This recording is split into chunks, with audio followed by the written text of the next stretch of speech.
welcome back to the Empowered Podcast. My name is Emily Arth. I am a psychotherapist, an educator, and a creator. And this is a place where I talk about ways to connect your head and your heart to live the most abundant life possible. You're tuning into a series called the HEALER'S GUILD, where I'm bringing you an array of different healers who are talking about how their modalities can help you overcome difficulties in your life. So today I have the pleasure of introducing you to Sophie Nielsen. She's a licensed massage therapist and a 2008 graduate of the Massage Therapy Institute of Missouri in Columbia, Missouri. Initially, Sophie joined the massage program thinking that she would become a massage therapist in order to pay her way through a nursing program at MU and then become an RN. She always pictured herself as a nurse and loved the idea of being a healer. She changed her mind midway through the massage program, discovering that massage wasn't just a luxury service for the wealthy. It was an inexpensive and non-invasive means to help clients with a wide range of ailments. She loves the idea that through touch, people can feel healed in ways beyond physical pain. Human touch can bring a feeling of safety and calm. Even through non-touch therapies like energy work, people can attain a sense of deep peace and emotional well-being. School didn't just show her how she wanted to help heal people, it showed her how she could start by healing herself. Without even realizing how much pain she had been in, Sophie slowly felt her body and mind unwinding. In class, she learned about proper body mechanics and discovered that she had been practicing bad habits her entire life. Things as simple as learning how to stand and sit with proper posture helped Sophie feel less pain and feel more patience and peace. Through getting regular massage and learning about her body, she felt herself becoming more mindful of her movements throughout the day. Nagging pains started to dissipate and emotional turmoil felt less burdensome. In 2013, Sophie purchased Life is Sweet Massage Therapy, and she has grown her business from a one-woman operation to a 7-woman operation. They offer a huge variety of healing modalities and feel like they have something for everyone. So thank you, Sophie, for being here. Welcome. Thanks for having me. This is awesome. Yes. So happy you're doing this. Me too. So I wanted to start by asking you to just tell us a little bit about what type of massage you offer, what type of techniques you offer. So mainly we like to call it the integrated approach. Can you still hear me? Yes. Mm-hmm. Okay. The type of massage I like to offer kind of encompasses a little bit of everything. So I really leave that up to our clients. We just tell them, come as you are, tell us what's bothering you, and we'll help you figure out the best modalities and techniques to help you feel better, and also the best aftercare. Yeah. We don't like it to be a cookie cutter approach or a one size fits all, because it really doesn't. Everyone's a little bit different, and that's what makes us awesome. So we just try to meet people where they need us to meet them. Definitely. Yeah, I appreciate that because we were talking about the fact that many of my clients are trauma survivors of various different types of trauma. And we know that trauma can be held in the body. It is held in the body. And that can cause a lot of different symptoms, including chronic pain and chronic illness. And so I was wondering if you would share how you deal with that when someone comes to you and they want therapeutic touch, but maybe there is a lot of guardedness or difficulty receiving. So what's really interesting about people experiencing trauma and going for massage therapy, it's not always what you would expect. I think people have a picture of a trauma victim being someone who's been physically traumatized, and maybe they wince at physical touch on a certain area of their body. It can be so much more subtle than that with massage therapy. I think that most of us probably have some sort of trauma response to massage therapy that we're not even aware of. So what's really cool about what I get to do is kind of show people what they've been dealing with and how to work through that. So something we see really commonly would be maybe a client who's experienced a car accident. So when they come in to see us, they have very specific areas of pain and tension that they want to address. Maybe they experienced some whiplash in their car accident.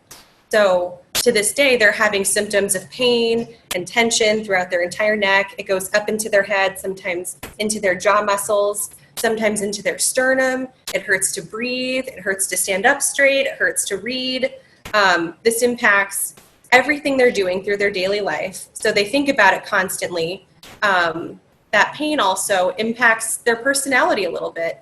You can see people experiencing pain, chronic pain, and they just don't really seem like themselves. So when they come in for massage therapy, what I help them understand, first of all, is this doesn't need to be a painful therapy. Our goal, first and foremost, is for therapy with massage to be relaxing. We want it to feel good. And that's not always the picture people paint in their minds of massage therapy. Sometimes people picture an Eastern European woman with her elbow just crushing you, and it's painful and it's good. And that's not always what we need. Sometimes we just need someone to come in with a very relaxing touch and just start there. So I think just starting your therapy with trust and allowing your client to feel safe to relax fully on the table. I like to tell people you should feel like you're about to fall asleep. That's how you know your body's ready to heal. That's a good starting point, I think.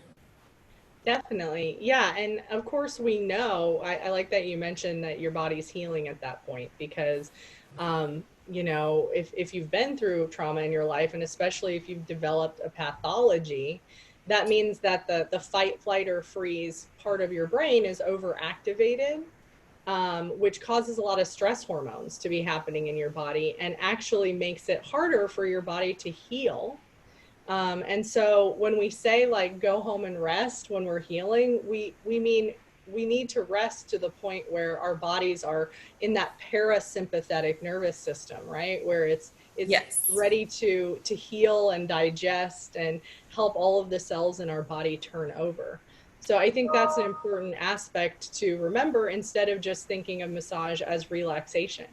So can you talk more about massage as a healing modality versus something that people just think about as, a form of relaxation?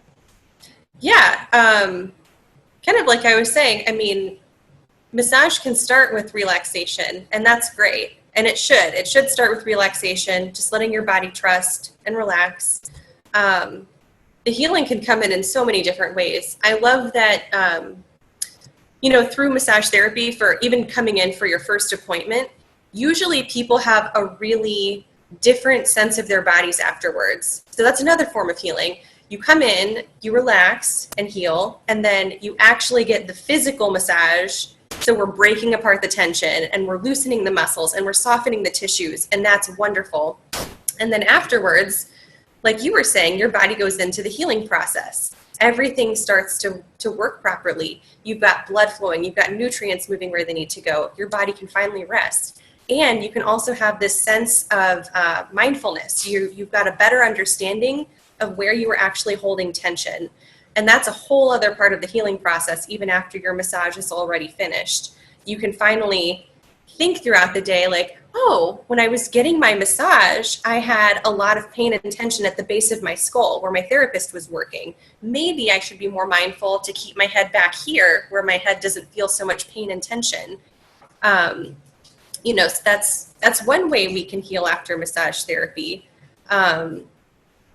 I would also say it's just amazing to see the way that people can tolerate more pressure and different types of massage therapy as they continue going. I think that's a really good sign that your body is going through some serious healing and making progress. It's not always, the goal isn't always to get to that level 10 pressure where you've got someone's elbow in your back, like I was saying earlier. But it is a good sign when you can tolerate a little bit more touch. I think as our bodies just heal and can tolerate more touch, whether that be through more pressure or longer sessions, that's a great sign. That means that your body is healing. So it's not always just about physical pain reduction. There's just a lot of other signs that our bodies are starting to feel better. even sleeping more. Sometimes after a massage, people feel like they can sleep a little bit better. And what better way to heal and restore than just getting a great night's sleep? Some of us have a harder time with that than others. So there's something to be said for that, for sure. Definitely. Yeah. I love that you brought up the mindful awareness, because that's another thing that, when our bodies are carrying a burden of pain for a chronic period of time, we start to leave our bodies, and we become detached from our body. And that's why we become less mindfully aware of what's going on in our body. A lot of people don't know that the part of the brain that experiences pain is the same part of the brain that is processing both physical and psychological pain. So even if someone has not had a physical injury, but they've had a psychological injury that's causing them to be in a chronic state of anxiety or depression or, sadness or whatever it is, anger even, that is registering in their bodies as well. And that's why a lot of people that have trauma develop chronic pain, and the doctors have difficulty identifying a physical cause of the pain. And then that's very frustrating for people. Have you ever worked with anyone in that situation? Yeah, that's really unfortunate too. I feel like those clients have a really difficult time feeling validated in their pain. It's even hard to articulate when you come in for massage therapy why you're feeling certain pain and tension. It almost feels silly to tell your massage therapist or your doctor that, I've been under a lot of stress lately. I've had a lot of things going on in my life, or I've been through a lot of traumatic events in the past, not necessarily physical traumatic events, but mentally traumatic events. That absolutely manifests in your muscles and in your body, and it affects your well-being as a whole. Massage therapy is absolutely something that can help with that. And it's something that we are trained as massage therapists to know to look for and to validate our clients in voicing to us. So I think that's really important for people who might think that massage is a luxury service or, something they simply can't afford. It's maybe, a big financial investment for some people, absolutely. But when you consider the alternatives, something as extreme as going in for orthopedic surgery, it's really not that bad. And if you consider the fact that people are experiencing this mental turmoil and it's manifesting physically, we think of all the preventative help that massage therapy can help with. People just stopping, addressing their mental health, realizing that also encompasses physical well-being. It'd just be a great step in intervening and making sure that people don't progress to the point where they need something like orthopedic surgery to feel better. But back to, what you were saying also, it's just something I want everyone to know about massage therapy. Everyone deserves it, even if you feel like, it's not that bad. It's just a little bit of stress. I don't need to pay for a massage. You should get a massage. You deserve a massage. It's great. It's so, so wonderful. It's such a wonderful healing experience, and everyone deserves it no matter what they think about what they're going through. Definitely. Yeah. I agree completely.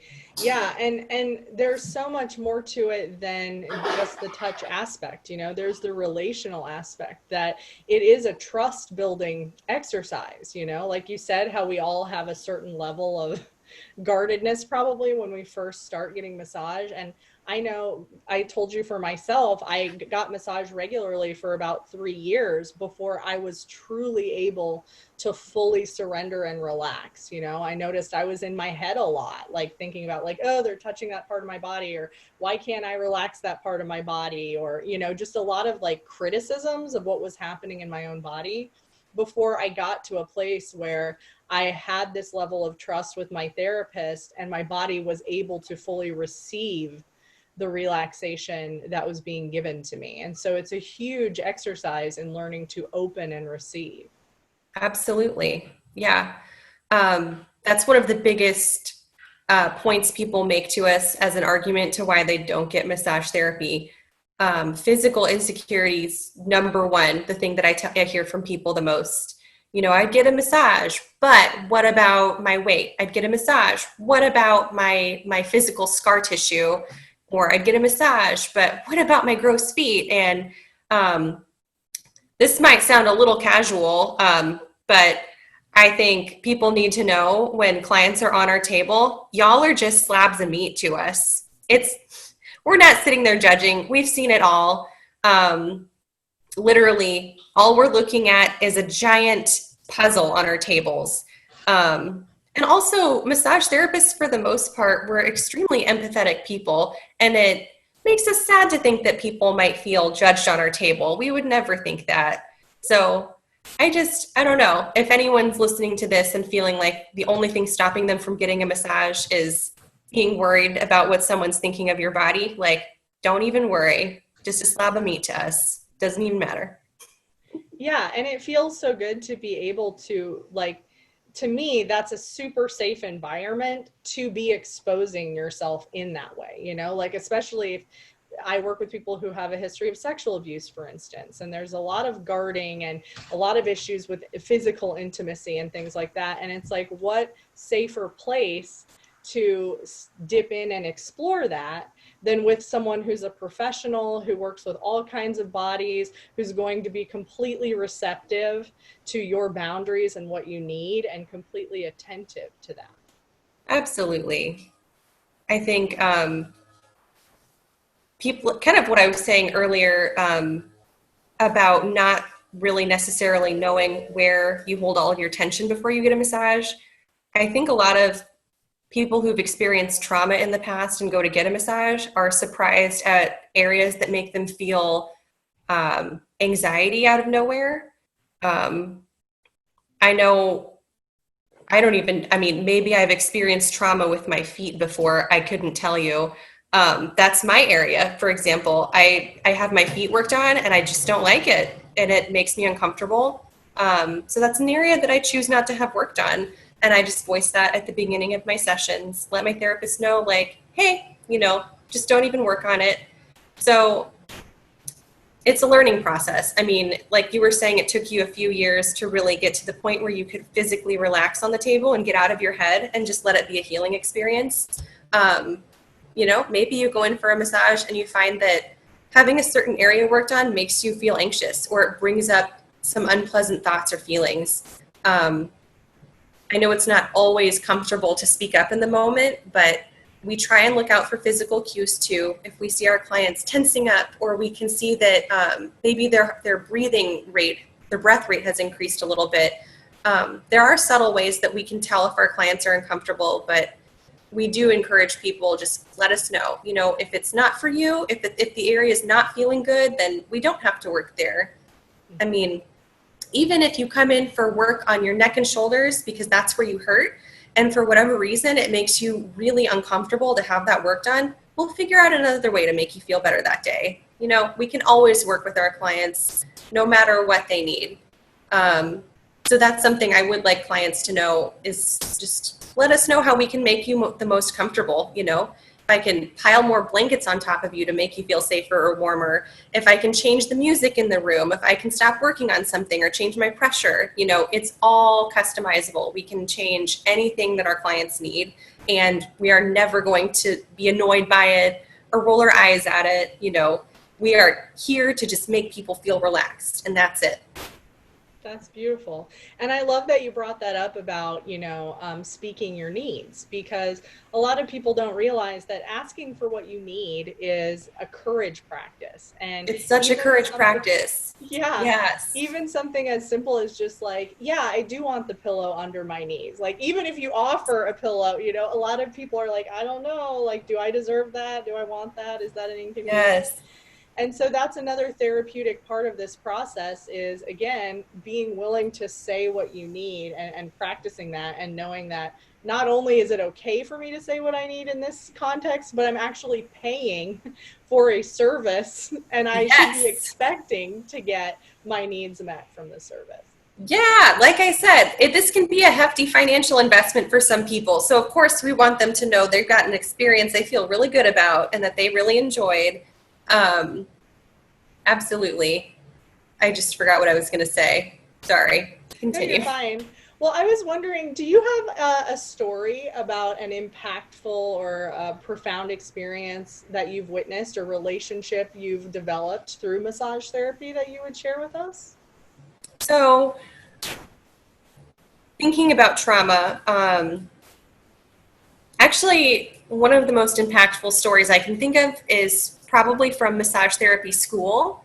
Um, and this was something that really showed me that it's incredibly important for me in this career to listen to my clients and be ready to help as much as I can, listen as much as I can, and that anything could happen.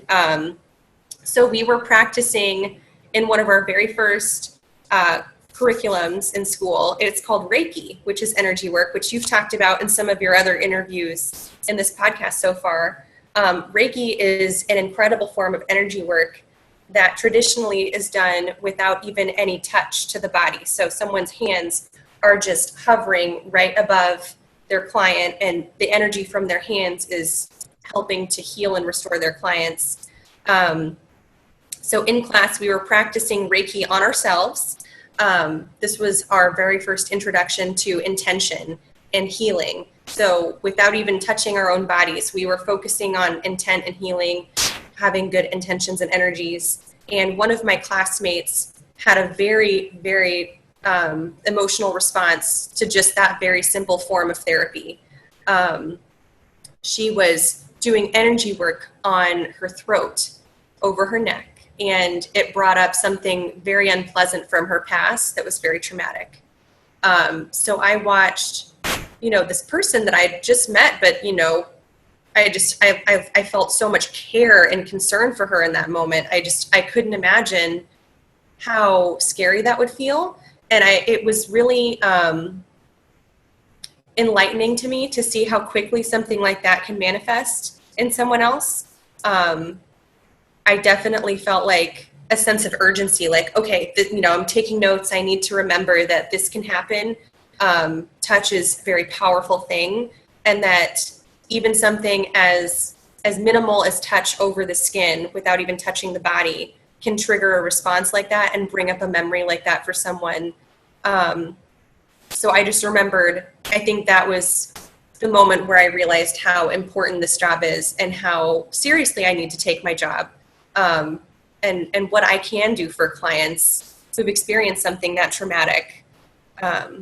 So she actually completed her program, and she's a massage therapist now. She worked through that trauma, and she learned how to make touch something that is healing and loving for her, and she can pass that on to people now. And I was so inspired by that. I thought that was just the coolest transformation. So yeah. That's a great story. Yes. And I'm glad that you shared that about how easily, I guess, or unexpectedly, some things can arise in the healing process. Because as I'm talking to all these different healers who are using all different modalities, it's true that this is all ultimately energetic healing, because we know that everything is made of energy, including our physical bodies. And that, this is not to scare anyone who's looking to heal, but just to be aware of that part of the healing process is releasing toxins. And from your energetic body, that happens. And it can also happen from your physical body. I know I've worked with many people, and I've seen an array of physical releases just through talk therapy, because we're moving energy. People have had to get up and have sudden diarrhea or vomit or something like that. And so just normalizing that as part of the healing process, just like when you get a disease in your body, and you have to go to the hospital or something like that, or you get a flu. Well, no one's judging you for having these physical symptoms and these physical releases. And when you're working to heal your energetic body, those are normal things that happen that healers are prepared for. I'm glad you brought that up. Yeah. And I would just like to add, to anyone who might feel scared of healing with massage therapy or energy work, because of, something like that may be happening, a traumatic response occurring or an emotional response occurring, and feeling like, well, I just can't be that vulnerable in front of people. I really like that you brought up, hey, you know, if you were in a hospital, your doctors and nurses would absolutely not judge. And that's just exactly how we feel with clients on the massage table. It's rare that those emotional responses happen, but I would hope that people know, like we've been saying, it's a very safe environment. We are safe people to be with. We're very grateful when people choose to allow that healing to happen in front of us. We feel deeply honored to be a part of that, and, you know, feeling like people can trust us with that. So it's, you know, one of the uncomfortable parts of growth, I guess, is just being vulnerable and letting people see that sometimes. So Definitely, but I think we can both agree that the outcome after the healing is worth the temporary growing pains, right? absolutely, absolutely. Well, Sophie, I truly appreciate you being here with us today. It's been an honor talking to you, and thank you for sharing your stories and your experience with us. If you all want to find Sophie and work with her or any of the other women who work at Life is Sweet Massage, I will link her information below for you to find. Otherwise, I'm sending you all abundant love and health, and we will see you soon. Take care. Bye.